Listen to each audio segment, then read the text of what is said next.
Magandang tanghali po sa ating lahat mga kapatid. Ngayon po ay time na naman po para sa ating exhortation.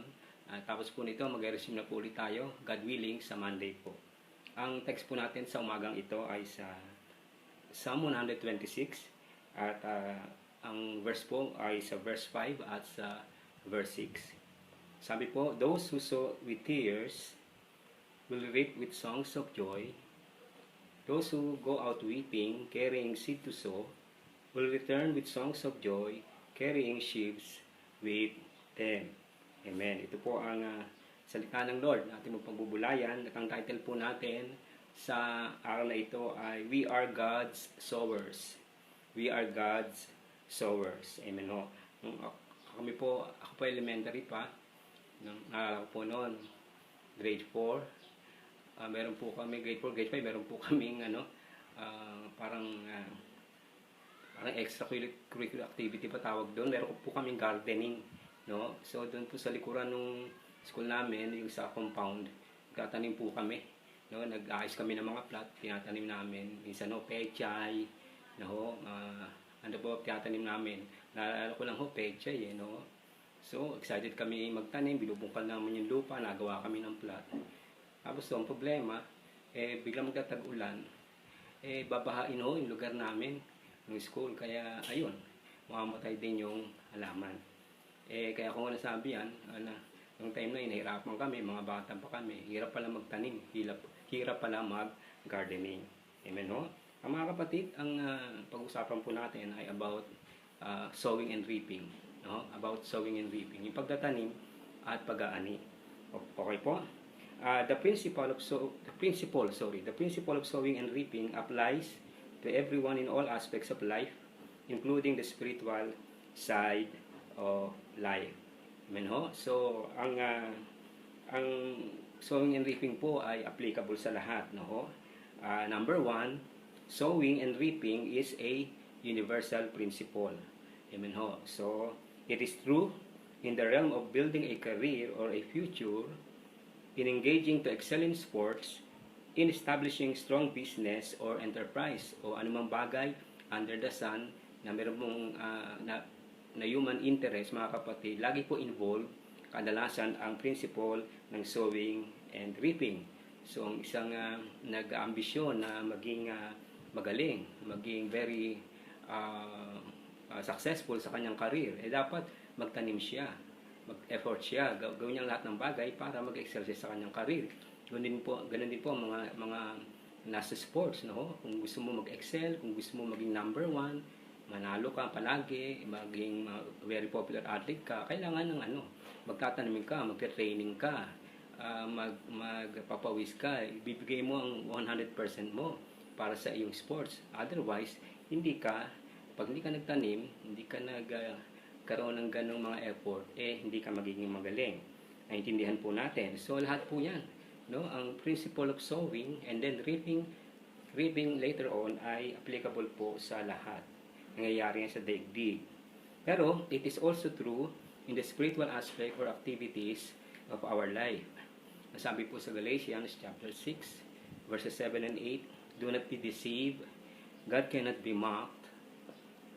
A man reaps what he sows. Whoever sows to please their flesh, from their flesh will reap destruction. Whoever sows to please the Spirit, from the Spirit will reap eternal life. Amen ho? Mga kapatid, nung tayo po naligtas, at eventually po, unti-unti na-disciple tayo, nagkaroon tayo ng knowledge about God and His Kingdom, unti-unti ho na-expose tayo sa mga principles ng spiritual life, ay doon po nagsimula na yung principle ng sowing and reaping spiritually sa buhay natin. Lalo na po kapag tayo ay nagmamature na. Alam po natin yun.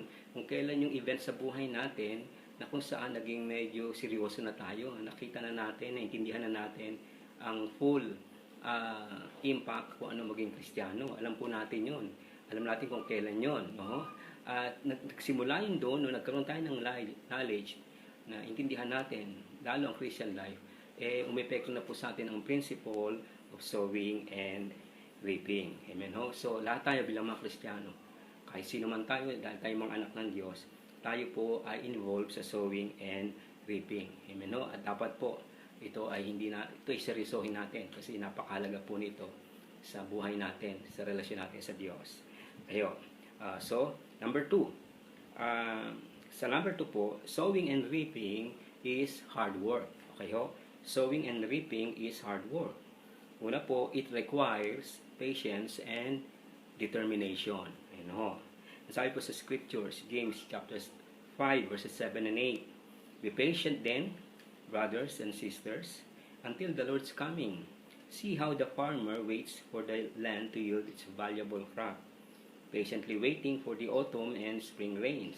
You too, be patient and stand firm, because the Lord's coming is near. Bagamat ang context po nito ay ina-encourage na hamon ni James ang mananampalataya at that time para mag-prepare ang sarili nila sa second coming ng Lord, which ang pagkakaalam nila darating sa kanilang lifetime. Makikita po natin ang imagery na ginamit ay about farming, about a farmer na naghihintay patiently, nagtitiis, no? Determinado siya para hintayin ang pag-ulan para po later on maging siya ng harvest. Napakahirap po nito, especially during that time. Kasi ang farming ho noong panahon ng biblical times, very simple lang, hindi ho ba? And a lot depended on many things outside sa kakayanan ng mga farmers. Pag hindi umulan, mamamatay yung nila, yung crops nila. Pag sumobrang init, mamamatay yung crops nila. Pag ito po ay kinain ng mga hayop, yung mga wild animals, masasalanta yung crops nila. In other words, so very minimal ang kanilang control sa kanilang crops. Kaya kailangan talagang babantayan nila. Literally, binabantayan nila ito halos 24 hours, no? Pero silang mga tauhan para magbantay every now and then, nang sa gayon nababantayan yung crops nila. Kung mayroong mga panganib o may dapat bunutin na damo, o kung mayroong mga hayop na gustong pumasok doon sa farm, tinataboy ho. At tandaan ho natin, wala pang mga fertilizers noon, yung mga para mga magdali ang bunga, ang harvest. So mahirap yung farming noon. Kaya ito po yung context na sinasabi ng salita ng Diyos kapag in-equate niya ang sowing and reaping sa spiritual life. So spiritual things do not develop or mature overnight or during a short span of time, both in our walk with God and in serving Him. Kaya naman po sa spiritual realm, ganun din. Hindi ko tayo basta lumalago, lumalakas, tumitibay sa Panginoon ng 1-2 araw, ng 1 buwan o 1 taon lang. Hindi ho. Ito po ay pursuit na ginagawa natin during the course of time. In fact, it takes the whole course of our earthly life to experience growth and maturity. It only stops when we're no longer here. Yun ang totoo. Sa spiritual realm po, ang ating paglago, ang ating pag-develop, ang ating pag-mature, yung lalo tayong nagiging skill sa paglilingkod, lalo tayong tumitibay sa pagsunod sa Lord. Ito po, it takes time. It takes a lot of time. At hindi lamang po yung time, it requires patience and determination mula sa atin. Di ba ho? Mahirap naman talaga ang relasyon natin sa Panginoon. Kasi marami tayong battles dito. Nandito tayo sa sanlibutan. Amen ho? Meron tayong kaaway na lagi tayong pilit na ginugulo at dinidiscourage para magpatuloy sa Lord. So, in that sense, ang ating spiritual development or maturity sa pagsunod, sa paglilibot ng buhay natin, sa paglilingkod sa Diyos, naapektuhan ho yun. So, doon inalintulad po. So, ang ating Christian life is like sowing and reaping. Huwag ho tayong give up. Amen ho? Huwag tayong bibitiw.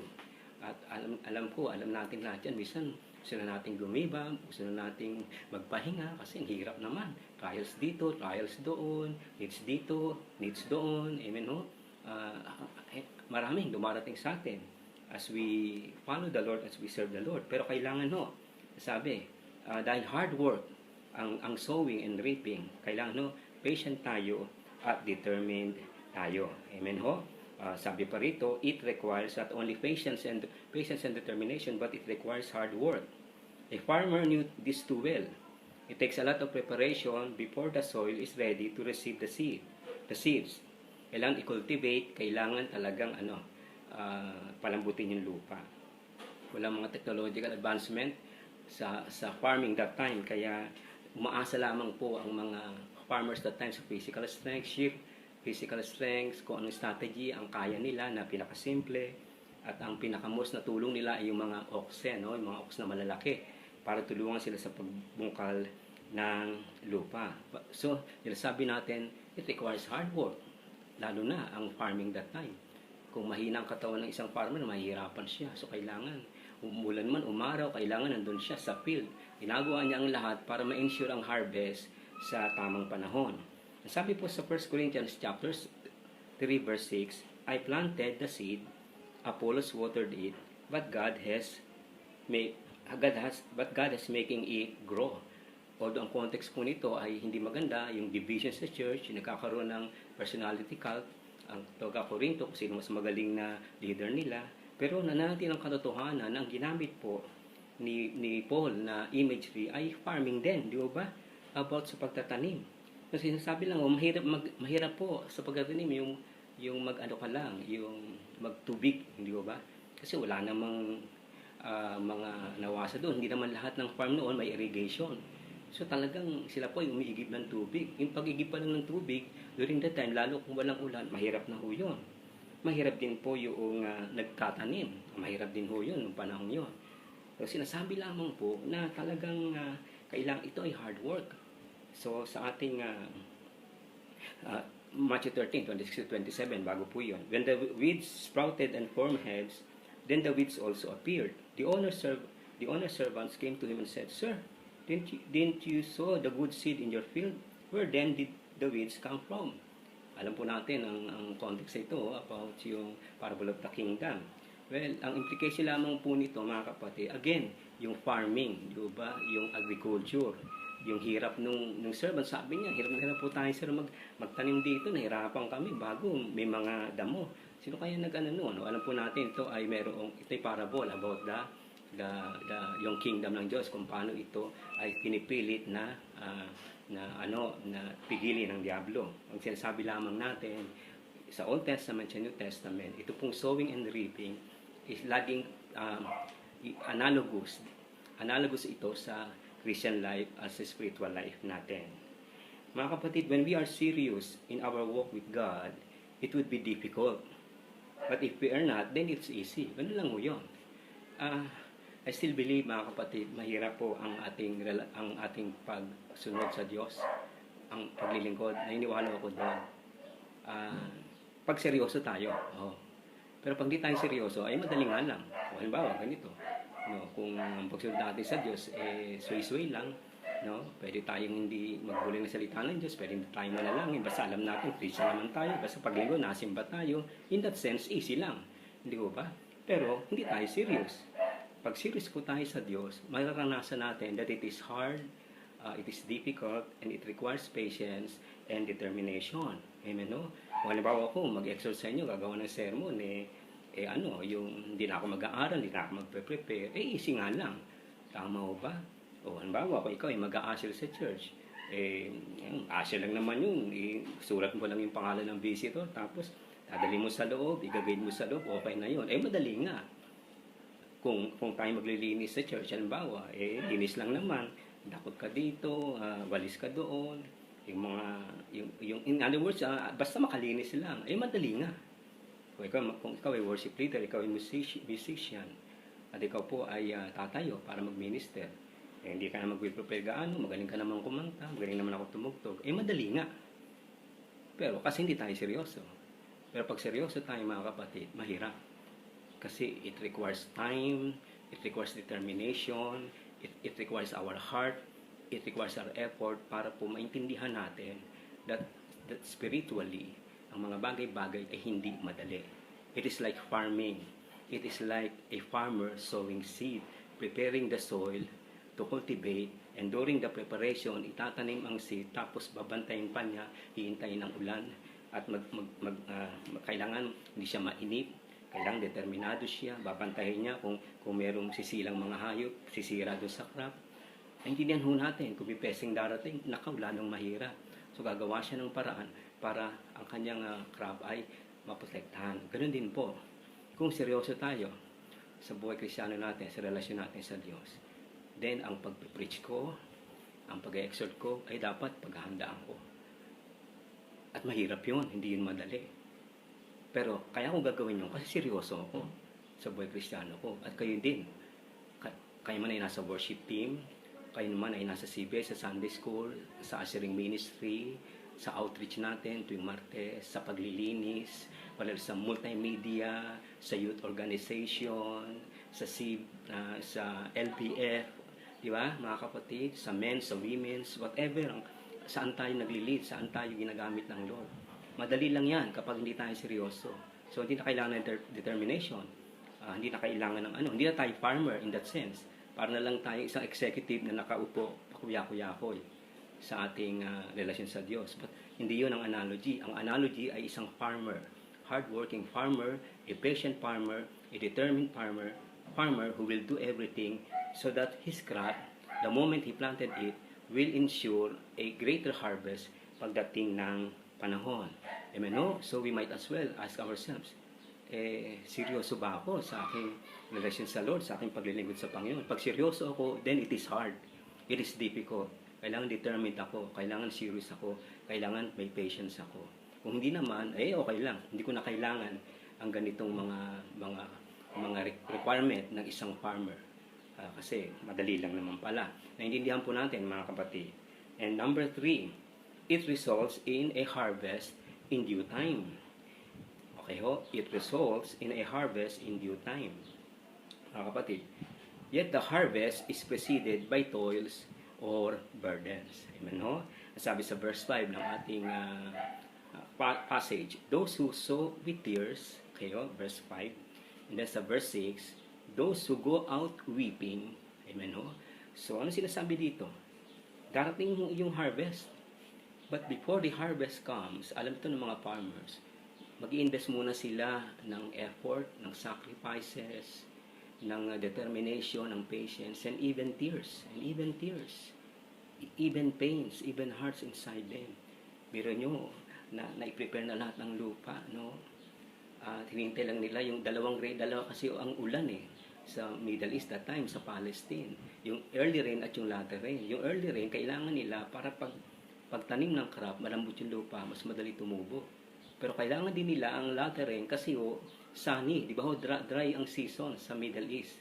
So kung hindi uulan ng mga after 2-3 months, mamamatay din yun. So nandun sila. Alam nila na bago dumating ang harvest, there must be toils or burdens. The harvest is preceded by toils or burdens. Mga kapatid, ganun din tayo, mga kapatid. Kailangan maramdaman natin yung burdens. Kailangan mag-shed tayo ng tears, so to speak. Even Jesus yielded tears during His earthly ministry. Kung meron po tayong pagkakopyahan ng patience, determination, ng seriousness, ng all-out na effort, sacrifices, ng relasyon niya sa kanyang ama at sa kanyang ministry, bilang Son of God, bilang Savior natin. Wala na pong iba tayong tutularan kundi ang Panginoon. And one of the manifestations or one of the ways na kung saan pwede natin siyang kopyahin is umiiyak siya. Yung bang umiiyak siya? He shed tears. Why? Kasi seryoso siya, mga kapatid. Burden siya doon sa pinapagawa sa kanya ng Ama.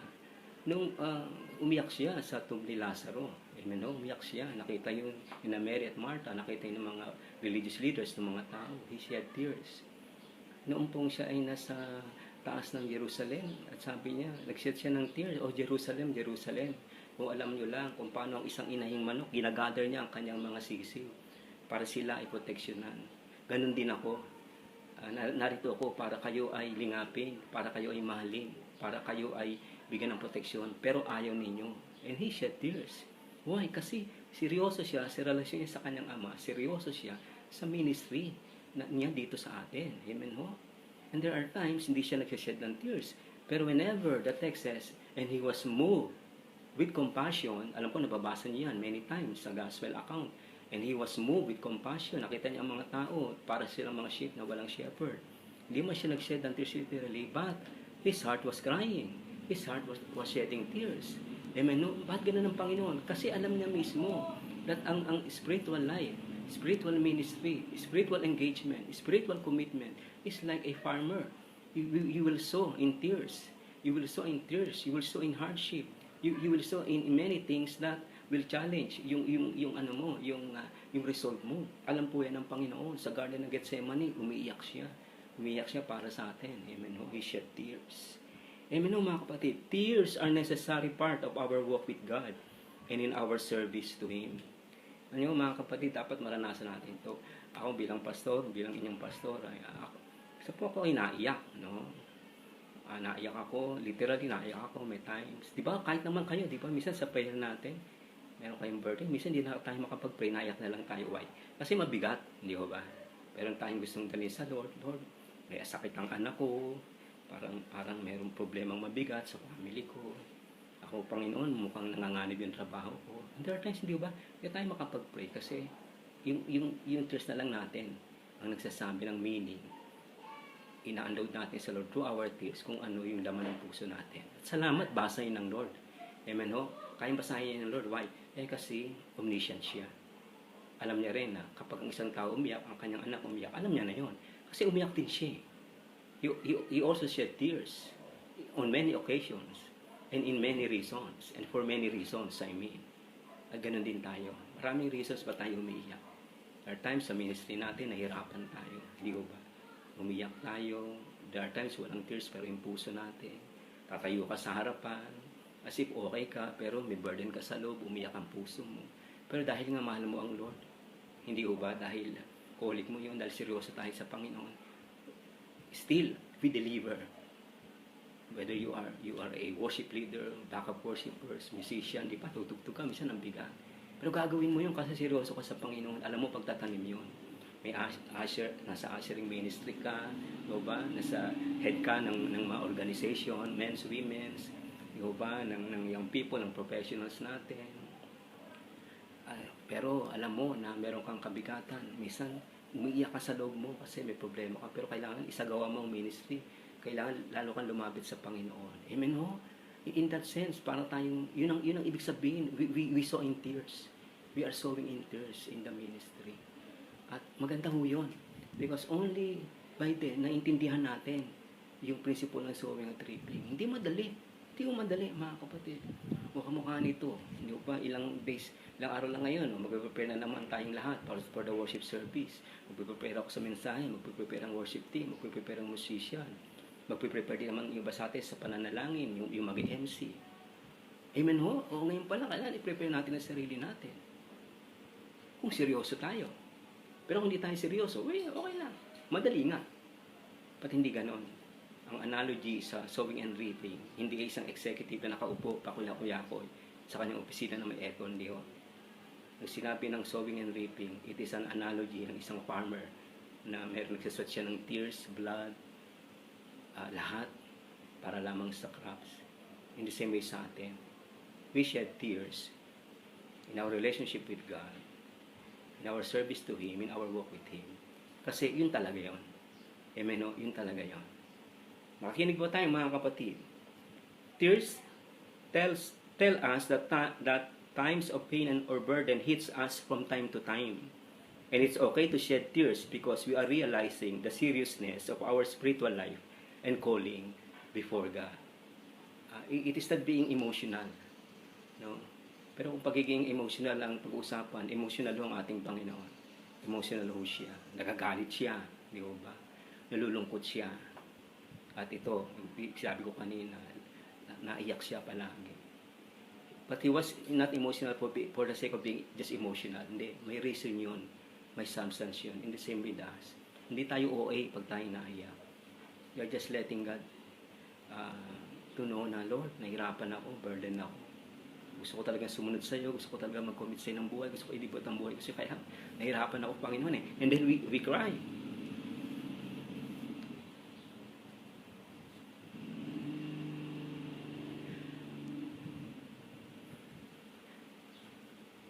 We shed tears. Yung nangyayari ngayon, papanganib na yung nangyayari sa atin. Hindi ito basta-basta. Ano nga itong occasion na ito magbigay sa atin ng seriousness ng relasyon natin sa Diyos. We are like farmers. We have to sow in tears because later on we will reap. a harvest with joy in our hearts. Amen ho, mga kapatid? And so, if and when naiyak kayo ngayon, spiritually speaking, we are burdened. There's something wrong in our heart. Marami tayong concerns sa family natin, sa mga natin, sa buhay, sa anak natin. Natatakot tayo sa panganib na ito. Then, alam mo ng Diyos yun. He can interpret our tears. He knew bakit tayo naiyak. And if and when naiyak tayo, because gusto natin maging seryoso sa Panginoon, sa paglilingkod pagsunod sa Kanya, then it's worth it. Sabi nga sa Psalm, iniipon ng Lord yung ating tears sa battle, so to speak. Lahat ng tears natin, in the name of Jesus and in the name of His kingdom, will never come to a waste. Amen. Di ho? Kasi nire-record yun ng Lord. Umiyak tong anak ko. Kasi may problema siya, may pagsubok siya. Pero pinapakita niya na, in spite of that, susunod siya sa akin, maglilingkod siya sa atin. There are times it is even more powerful when nakatayo tayo, nag-a-share, nagtuturo ng Sunday school, nag-preach ng word ng salita, ng word ng Lord, umawit tayo, nag-preach ng worship tayo, ang worship team. There are times, those moments that we are in tears, we are in pain inside, are the most powerful times ng ministry natin. Because it is there where God really move and touch us and use us. Amen, no? Because kaya ni sabi ni Paul, when I am weak, then I am strong because of the grace of God. Amen ho. So yet, the harvest will certainly follow afterwards. No? There will be tears bago mag-harvest. Pero yet, the harvest will certainly follow afterwards. We will reap with songs of joy. We will return with songs of joy. Verses 5 and 6. Carrying sheaves with them. Amen ho, mga kapatid.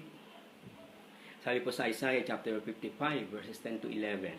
As the rain and snow come down from heaven, and do not return to it without watering the earth and making it bud and flourish, so that it yields seed for the sower and bread for the eater. So is my word that goes out from my mouth. It will not return to me empty, but will accomplish what I desire, and achieve for the purpose for which I sent it. Amen ho. Kita nyo ang ginamit. Agricultural imagery na naman. Farming na naman. Siya mismo ang Lord. Diba sabi niya, the sower went out to sow. Siya mismo, sower ang Lord. Ang ating Panginoon, sower siya, ang Diyos. Mahilig siya doon sa image ng sowing, ng pagtatanim. Kaya sabi yung kanyang daw salita, parang ito ay seed. Na kapag ito ay tumubo, i-accomplish na ito kung anong dapat i-accomplish na ito. For His glory and for our well-being. Amen ho? So, mga kapatid, as we sow for the kingdom of God, habang nagsuso tayo ng worship, ng praise, even in the midst of our tears, habang nagsuso tayo sa pag-a-usher, sa mga prayers natin, sa mission natin, amen no?